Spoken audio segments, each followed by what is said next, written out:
Olá, boa tarde. Você é nosso convidado para o bate-papo ao vivo desta terça-feira, 31 de janeiro, que começa agora. Hoje falamos sobre economia, projeções para 2017. Tem também poluição sonora, afinal Belém é uma das capitais mais barulhentas do país. E também teremos literatura com os concursos literários da Academia Paraense de Letras. Nós vamos dar uma prévia dos assuntos e aprofundar um pouquinho mais. Por exemplo, a China e a Índia serão os únicos países a terem crescimento real neste ano. O Brasil vai crescer timidamente e o Pará vai se beneficiar dos novos projetos. Nós conversamos sobre esses temas, que é a economia, com o Eduardo Costa, que é presidente da FAPESPA, que promoveu neste mês, agora recentemente, semana passada, um seminário sobre projeções e perspectivas para a economia. No segundo bloco, o Fábio Moura, que é consultor jurídico do município, fala sobre a poluição sonora em Belém, como eu acabei de dizer, que deverá aumentar agora no Carnaval. E a gente vai falar sobre isso, esclarecer alguns pontos sobre esse assunto, a quem reclamar, enfim, como fazer. E também batemos um papo hoje sobre literatura paraense com o Merval Teixeira, que é sociólogo, professor, escritor, ator, e está aqui com a gente para conversar um pouquinho. Em 2016, agora em dezembro, o Merval foi premiado pela Academia Paraense de Letras com um livro de contos e outros sobre teatro. Então vem bater esse papinho com a gente. Também tem livro para sortear do Merval, que é um livro sobre o Cláudio Barradas, ator, padre, e também um livro sobre a presença dos franciscanos no Pará, que o Merval já escreveu e que trouxe hoje 2 exemplares para o sorteio. Quem vai me ajudar hoje nesse bate-papo aqui é o advogado Paulo Barradas, professor também, que eu agradeço imensamente por ter vindo, está aí o Barradas. E temos a jornalista Daniela Mendonça, que recebe a sua participação por e-mail e por redes sociais também, se você preferir. E tem também o telefone que você pode usar, é claro.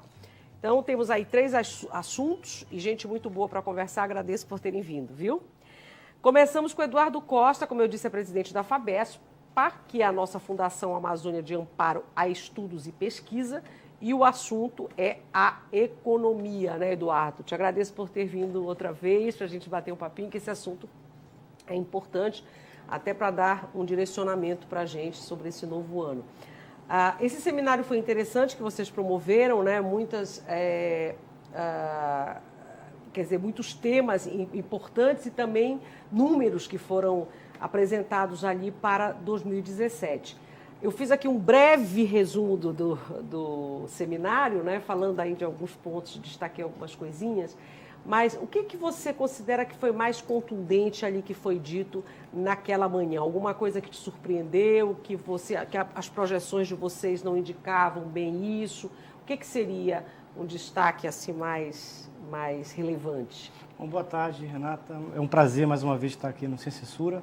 Eu diria para você que esse evento ele foi realizado pelo GEAC, que é um grupo interinstitucional de estudos e análises conjunturais, que hoje congregam 32 instituições do Estado do Pará, desde instituições do governo do Estado, instituições representativas de entidades de classe, instituições financeiras, e todo ano nós criamos o AP desde 2016, abriu o ano com um seminário que apresenta a conjuntura econômica do Pará e do Brasil. Certo. Eu diria que não houve surpresas. O que foi apresentado ali já era amplamente esperado. Né? Infelizmente, o ano de 2017 é um ano pouco promissor para a economia. O cenário mundial é um cenário com muitas indefinições, o cenário brasileiro com muitas incertezas, e o Pará não poderia deixar de ser impactado pelo cenário tanto brasileiro como mundial. Eu diria que o mundo hoje ele é muito fortemente influenciado pelo desempenho econômico de alguns blocos. Eu diria que os Estados Unidos, com uma perspectiva de crescimento de 2,2%, puxado fundamentalmente para a nova política econômica que o Donald Trump está implementando nos Estados Unidos, ou está prometendo implementar nos Estados Unidos. Perspectiva da China de crescer 6,5%, e a China hoje é o principal parceiro comercial do estado do Pará. Os Estados Unidos é o segundo principal parceiro comercial do estado do Pará. O terceiro principal parceiro comercial é o bloco da União Europeia, uma perspectiva de baixo crescimento econômico de 1,5%, muito fortemente influenciado pela saída do Reino Unido do bloco europeu, e a América Latina com crescimento de 1,2%. O mundo deverá crescer 2,7%, mas um fato que chama a atenção na análise do cenário da economia mundial é a taxa de crescimento do comércio mundial de 3,8%, que é uma taxa, apesar de ser positiva, é uma taxa inferior aos anos anteriores, pelo menos uma série de 10 anos. Por exemplo, ano passado cresceu quanto essa taxa de comércio? Cresceu aproximadamente 5%. Então esses 3 e pouquinho é considerado não muito promissor. É sinal que está havendo um recrudescimento das transações comerciais no mundo. Diria, a própria política do Donald Trump agora de fechar a economia americana, América para os americanos, uma visão de protecionismo, é um marco desse novo momento. Eu diria que talvez, muito provavelmente, a economia mundial está entrando numa nova era. Os próximos anos irão marcar fortemente quais serão as consequências dessa nova era, mas é uma era de fechamento dos Estados nacionais, quer dizer, o Reino Unido... não é bom, né? O que não é bom, principalmente... Para o comércio no mundo, né? Para as relações comerciais. Isso aí força as economias a olharem um pouco mais para o mercado interno. O Brasil, por exemplo, nos últimos 15, 20 anos, olhou muito fortemente para o mercado internacional. Ou seja, isso vai forçar certamente as empresas brasileiras, isso vai forçar certamente o governo nacional brasileiro a ter políticas que priorizem o mercado interno, de modo que a gente possa realmente focar um pouco mais nesse cenário. Mas no mercado interno que você diz também na importação, aí não é no caso importação, dentro do país, essas transações comerciais entre os estados, seria isso? Exatamente. A produção estimular a produção e também essa venda e compra de produtos. Exatamente. Nós precisamos de uma economia mais dinâmica. O Brasil, de certa forma, viveu um cenário muito preocupante nos últimos 10 anos. É um período que nós chamamos de desindustrialização. A indústria, que de certa forma é considerada o principal motor da economia nacional, a indústria brasileira vem perdendo espaço. Perdendo espaço porque cada vez mais nós estamos importando bens que são produzidos em outros países e estamos nos tornando uma economia de serviços. Ou seja, com esse momento do protecionismo, é necessário que a gente olhe um pouco mais para a indústria nacional, tenha um processo de apoio a essa indústria infante nacional. É a indústria que realmente gera emprego, gera renda. Né? Porque gera emprego, renda. Gera sustentabilidade na economia. Deixa eu lhe falar, você falou aí da política internacional e principalmente a comercial do Trump, que me parece que é uma tendência mundial diante do crescimento da direita na Europa toda como um todo. E isso aí provavelmente vai trazer consequências. E aí eu lhe pergunto, o Brasil ele é mais dependente da economia internacional do que da economia nacional? É isso? A impressão que me ficou foi essa. É verdade isso? Olha, eu diria que o Brasil, na verdade, desde o governo Collor, vem buscando uma abertura comercial. Eu diria que ali, naquele momento chamado de período neoliberal, houve uma busca por uma maior internacionalização da economia brasileira. E nos últimos 20 anos, 30 anos, o governo vem procurando uma maior, digamos assim, intensificação dessas relações comerciais.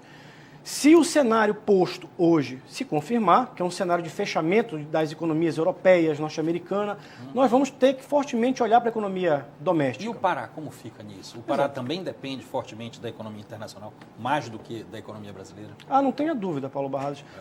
A nossa característica econômica de uma economia primária exportadora de commodities, né? Agrícolas e minerais. Então, nosso principal parceiro comercial é a China. A China está crescendo em torno de 6,5%. Perspectiva é que a China estabilize nesse 6,5%. Um outro mercado que nós atingimos é a União Europeia, com nossa produção de commodities agrícolas. De certa forma, o Pará tem uma economia fortemente impactada pelo cenário econômico internacional e as oscilações dos preços das commodities nos afetam fortemente.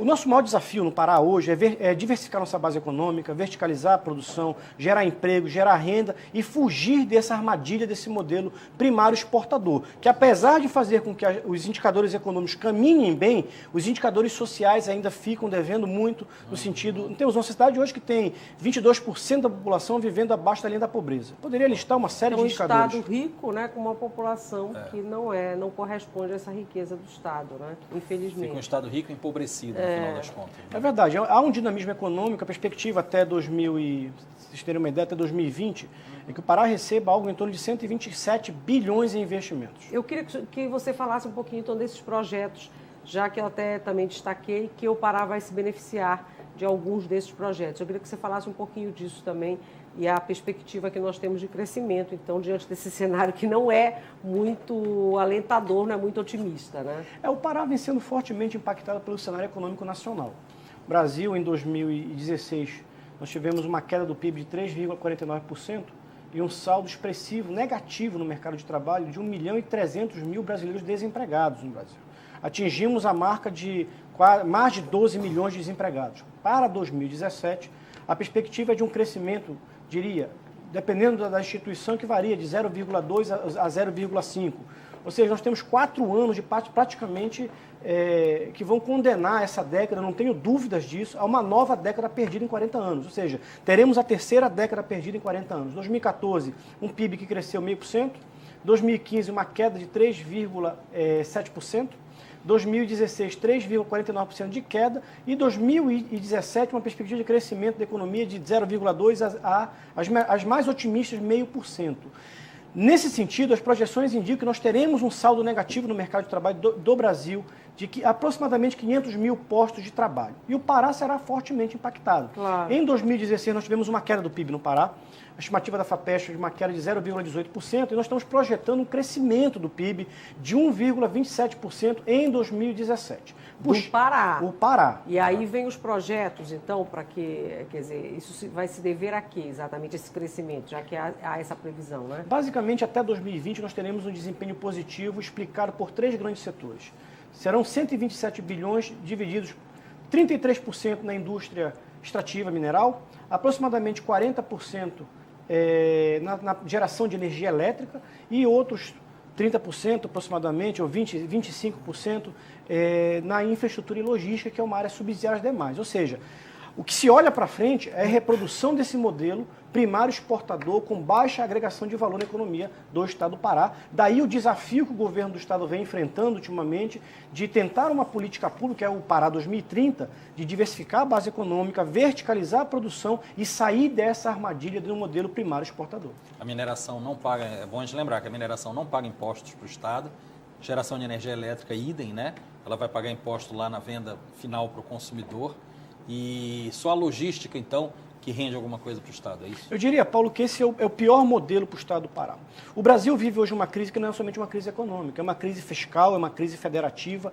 E o Estado do Pará vem... Política, de certa política, forma, também ainda, ética... né? Mas... falta de credibilidade das instituições gerais. Exatamente, né? Mas eu queria enfatizar uma crise federativa. Essa crise federativa, hoje nós vivemos um pacto federativo, que eu não gosto nem de chamar de pacto, eu chamo de arranjo, que é extremamente perverso para o Estado do Pará. A Lei Candir, por exemplo, que você citou, de certa forma, ela é um exemplo disso. Nós lançamos 2 notas técnicas ano passado.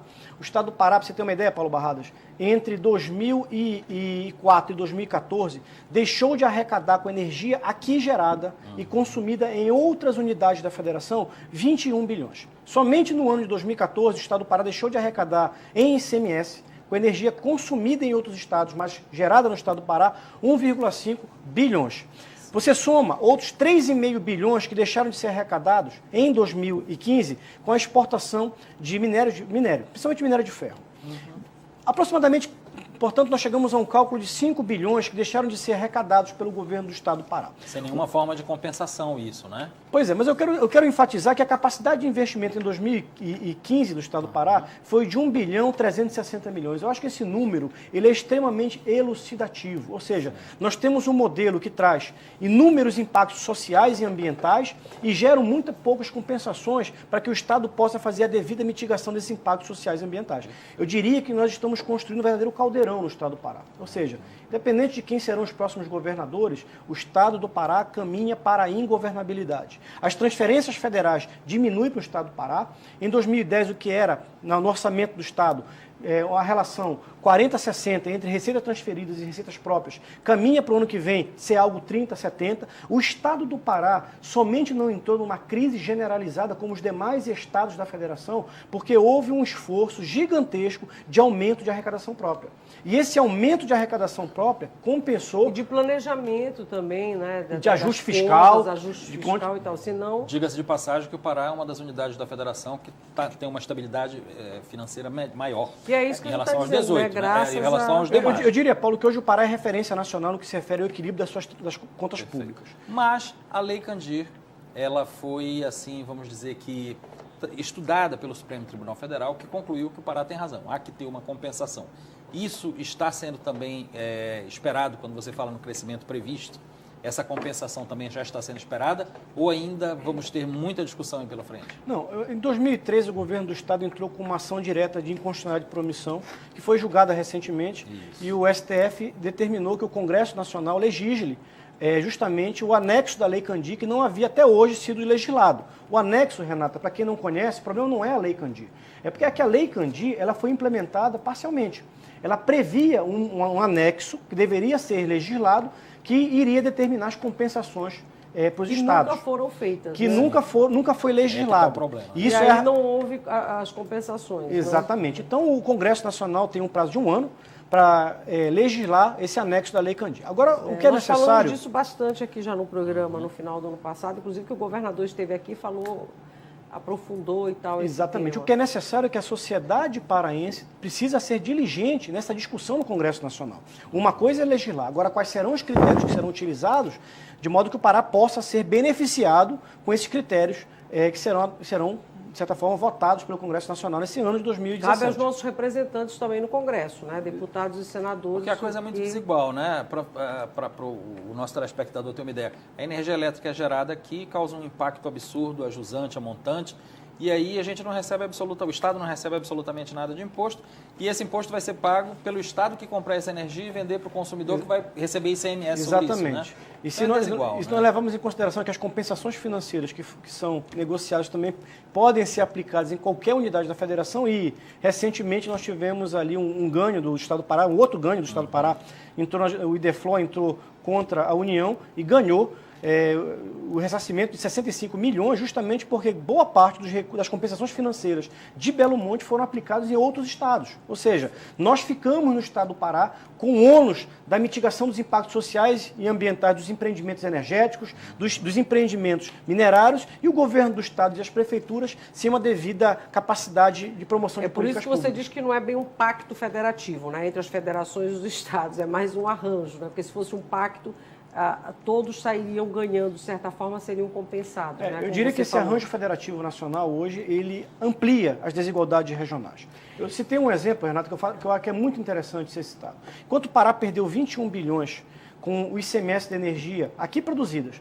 mas tributado em outros estados da federação, o estado de São Paulo recebeu 65 bilhões com energia não produzida em São Paulo, mas consumida em São Paulo. Ou seja, uns ganham e outros perdem, mas nós ficamos com o passivo social e ambiental desses empreendimentos. Eduardo, olha só, nós estamos falando aqui de projeções e também falamos do passado, né, claro, da economia no mundo, no Brasil e no Pará. Mas eu queria puxar também um pouquinho, a gente já vai voltar para isso, vai dar tempo, mas eu queria puxar um pouquinho também para o que vai impactar a economia doméstica, né? Como é que a gente deve olhar para o nosso dinheirinho, as pessoas em geral, quais são as dicas, o que fazer nesse ano que ainda vai ser um ano difícil, né? Aí eu queria que você falasse um pouquinho disso, que nós consumidores que todos somos, como é que a gente deve lidar com as finanças, né? Olha, eu diria, Renata, que esse é um ano de incerteza e insegurança. A expectativa é que nós tenhamos um saldo no estado do Pará de menos 21 mil postos de trabalho, puxado fundamentalmente pela construção civil e pelo setor de comércio. Ou seja, vamos ter mais desempregados. Exatamente. Em outras palavras. A sociedade hoje, ela está totalmente, as famílias do estado do Pará estão muito endividadas. Muitas sem capacidade de pagar os seus compromissos, as suas dívidas. Nós vimos agora, inclusive, desculpa interromper de novo, quantas famílias no estado deixaram de pagar plano de saúde, né? Quantas pessoas deixaram de pagar porque não tem mais condições. Exatamente. Né? Esse é um momento de ajuste no orçamento doméstico familiar. Eu diria que mais do que nunca é necessário ter planejamento. Então, cortar as despesas que são supérfluas, adequar os gastos familiares. Infelizmente, muitas famílias terão que às vezes, sacrificar um plano de saúde, terão que sacrificar uma escola privada, porque a alimentação, de certa forma, e o transporte acaba sendo prioridade nesse momento. Ou seja, houve uma perda real da renda do trabalhador paraense. A nossa estimativa é que aproximadamente 100 milhões foram retirados do mercado de trabalho com essas demissões ano passado. Isso impacta o comércio, isso certamente vai gerar demissões e isso certamente gera um clima de incerteza. Então, mais do que nunca é necessário você ser cauteloso, não gerar novas dívidas, ser precavidos, não contratar dívidas de longo prazo, tentar, de certa forma, sempre fazer uma poupança e, sempre que possível, tentar substituir, às vezes, a compra de um determinado produto por algum substituto de menor preço. Isso é possível fazer, pesquisando. Ou seja, é o momento de você ter mais conservadorismo nas compras das famílias. É a dica que fica. Não sei se o Merval quer fazer alguma pergunta, algum comentário, se quiser ficar à vontade. Eu só quero fazer um comentário que diz respeito à preocupação com o telespectador que está em casa, que é esse que vive. Eu acredito que cortar algumas coisas é possível e o povo já vem fazendo a revelia a isso. Mas, por exemplo, quando se trata dos bens de primeira necessidade, como saúde, não é simples dizer trocar um plano de saúde, sabendo como sabemos nós, que se o cidadão não tem um plano de saúde, o que lhe resta no plano de Estado não atende. Essa é a minha preocupação. Sabe? Sugerir que se corte, eu só vou historiar. Eu fui pequeno e havia um mito de que a Petrobras é nossa e um dia nós teremos a nossa independência financeira com a nossa gasolina, Paulo. O petróleo é nosso, né? Eu fiz 70 anos e já não acredito, como muitos, milhões não acreditam. Cortar, por exemplo, ainda agora nós tivemos uma surpresa com essa questão de plano de saúde. Além das cruezas da globalização, do mundo, dessa mundo de vivência, você tem as questões particulares de Estado. Por exemplo, o Pará é um estado, é meu estado, eu vivo nele, conheço outros, conheço fora do Brasil também. E eu fico pensando, quando se vai pensar numa estrutura de dar incentivos à indústria, para fugir disso que tu dizes, que é um sinônimo do extrativismo, com outro óculos, visto com outro óculos. É verdade. Mas é a mesma coisa. Eu chamo a atenção que esse debate é um debate que nós precisamos fazer como sociedade. Eu diria, se você olhar recentemente a mídia, olhar os jornais, se fala muito na reforma da Previdência. O Brasil tem uma série de debates que precisam ser trabalhados ao longo de 2017. Eu diria que antes da reforma da Previdência, nós temos que fazer uma séria reforma tributária, sim, Merval, que gere incentivo para o produtor e não condene o produtor.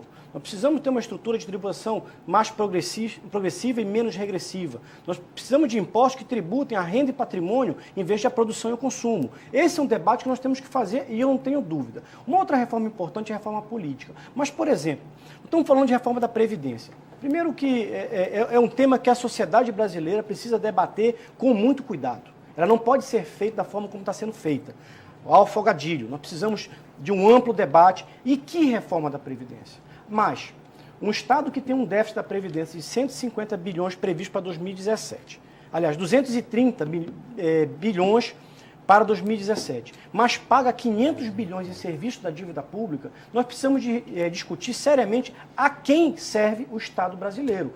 Porque os pobres, os mais carentes, os mais necessitados, não podem pagar essa conta sozinhos. Então, nós temos hoje um orçamento federal onde nós temos o maior programa de transferência de renda do mundo, que não é o Bolsa Família, eu chamo de Bolsa Banqueiro, na qual nós gastamos aproximadamente 40% do orçamento público federal somente para pagamento de juros da dívida pública. E esse tema, eu não sei porquê, não é seriamente discutido no Brasil. Fica, então, essa opção de discussão de tema aqui para o nosso programa, que a gente volta e meia fala sobre isso. Deixa eu só dar uma vezinha para o telespectador. Sim. Voltando à Lei Candir, Francelino Rocha, da Marambaia, quer saber se há previsão para que o Estado tenha acesso a esses recursos, essa compensação relacionados à Lei Candir. Pode ser que essa situação seja regularizada ainda este ano? Quais as expectativas? Quando é que esse dinheiro vem para cá, em outras palavras? Quando e quanto, né? Quando e quanto. Eu mencionei agora há pouco que o Supremo Tribunal, de certa forma, determinou que o Congresso Nacional legislasse ainda em 2017 as compensações para os estados. Então essas compensações deverão começar, se esse prazo for cumprido, a valer a partir de 2018. Agora, quanto? Depende muito dos critérios e da regra que for adotado pelo Congresso Nacional. Daí a importância de todos os cidadãos do Estado do Pará, independente de políticos ou não, estarem participando e acompanhando esse debate. Fábio, quer fazer alguma pergunta, alguma colocação?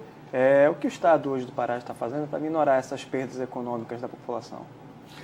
Em relação à perda com a Lei Candir? Isso. Não, em relação à perda, essas perdas, esse prognóstico não muito bom, não muito agradável, de perda de desemprego, de crescimento tudo que não foi... Crescimento. Excelente pergunta, Fábio. Eu diria que nós temos hoje um tripé, que é naquilo que é chamado um guarda-chuva mais amplo para Pará sustentável. Nós temos o Pará 2030, que é um programa de incentivo a algumas cadeias produtivas estratégicas, são 14 cadeias produtivas prioritárias, onde o governo do Estado vem adotando ações para incentivo à produção, verticalização da produção, geração de emprego e renda.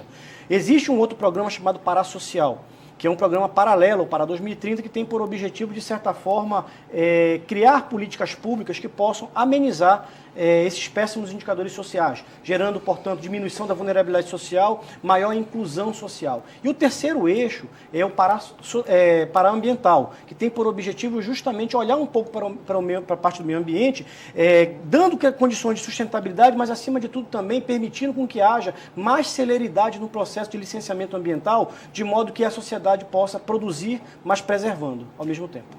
Tem outra, Dani? Não. Barradas quer fazer outra pergunta? Quero sim. A austeridade da política internacional, aí, capitaneada pelos Estados Unidos, pode significar a abertura de novos mercados para o Estado do Pará? Eu não tenho dúvida que sim. De certa forma, os Estados Unidos agora, se o Trump adotar realmente a política do protecionismo, isso significa que tanto os Estados Unidos como alguns parceiros comerciais dos Estados Unidos vão precisar procurar outros parceiros. Vai ter um rearranjo, né? Vai ter um rearranjo. Eu diria que o Estado do Pará hoje depende menos intensamente dos Estados Unidos e mais fortemente da China e da União Europeia. Mas seremos impactados sim. De certa forma, nós teremos que as empresas, os governos, vão ter que ter novos parceiros comerciais. Eu não tenho dúvida que isso vai entrar na agenda do governo federal e o governo federal vai ter que começar a trabalhar em acordos bilaterais com o objetivo de abrir novos mercados para o Brasil, de modo que a gente possa sair dessa relação, às vezes, muito fortemente influenciada pelo comportamento da economia norte-americana. Eduardo, o que nos falta para trazer mais indústrias para a Amazônia? Certamente. Que é mais ou menos a pergunta do Omerval, né? Além de ferrovias, por exemplo, nós só temos uma ferrovia que não escoa a produção daqui, só escoa minério, né? O que mais nos falta? Por que o Pará não é atraente para as indústrias? Eu diria que a localização de uma indústria ela leva em consideração alguns fatores. Primeiro fator, logística. Certo. Segundo fator, acesso ao mercado. Então, uma indústria, quando olha para se instalar no estado do Pará e olha para se instalar em São Paulo, muito fortemente ele leva em consideração a proximidade com o mercado consumidor. Brasileiro. Brasileiro. Mas não o norte-americano, por exemplo, o europeu, por exemplo, de onde nós teríamos aqui, logisticamente, uma posição privilegiada. Exatamente, mas aí tem um terceiro elemento. O Estado do Pará ainda precisa investir fortemente na capacitação da sua mão de obra.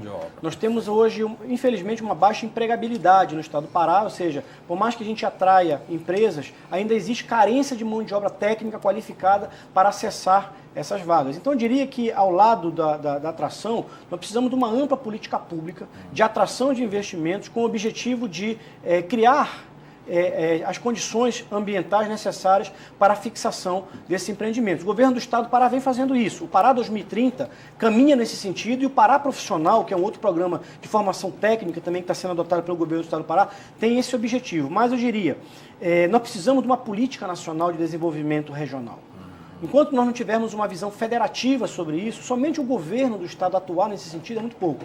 Nós precisamos de uma visão nacional que traga investimento para regiões como a Amazônia. Eu diria, nós precisamos de uma nova indústria na Amazônia. Não é uma indústria como existe no sul e sudeste do Pará. Nós temos inúmeras potencialidades. Nós temos uma fantástica biodiversidade. Nós temos a possibilidade de termos a indústria verde no estado do Pará. Mas isso exige esforços também em ciência, tecnologia e inovação.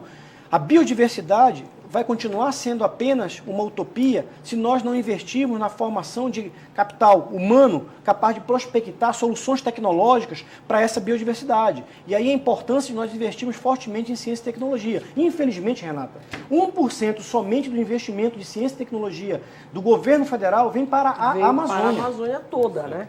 Só para a gente encerrar, que daqui a pouquinho eu chamo o intervalo. Até que ponto a crise política, que a gente ainda vive uma crise política, de certa forma, no país, pode impactar também o crescimento, né, do Brasil, a economia e tal? Eu me lembro que nós conversamos no seminário dia 25, você me fez essa pergunta.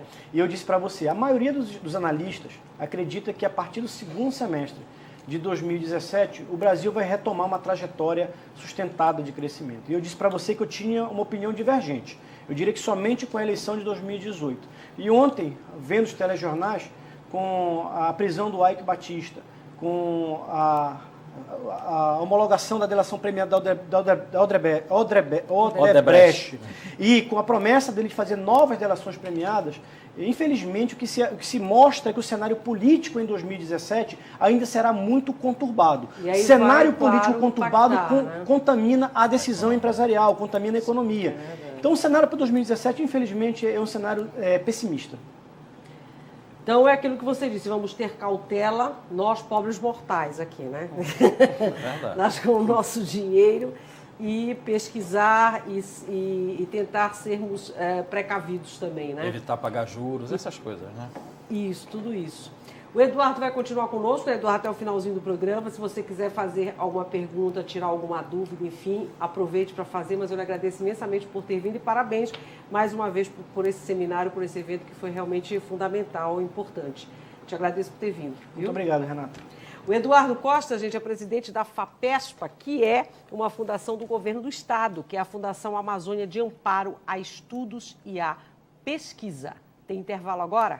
Rapidinho. Deixa eu ver o que a Dani tem para nós, que daqui a pouquinho encerra o programa. Temos participação para os três. Então, vamos ser rápidos e as respostas também bem curtinhas. Vai lá para o Merval, o que a gente tem? Eu quero encerrar com um convite.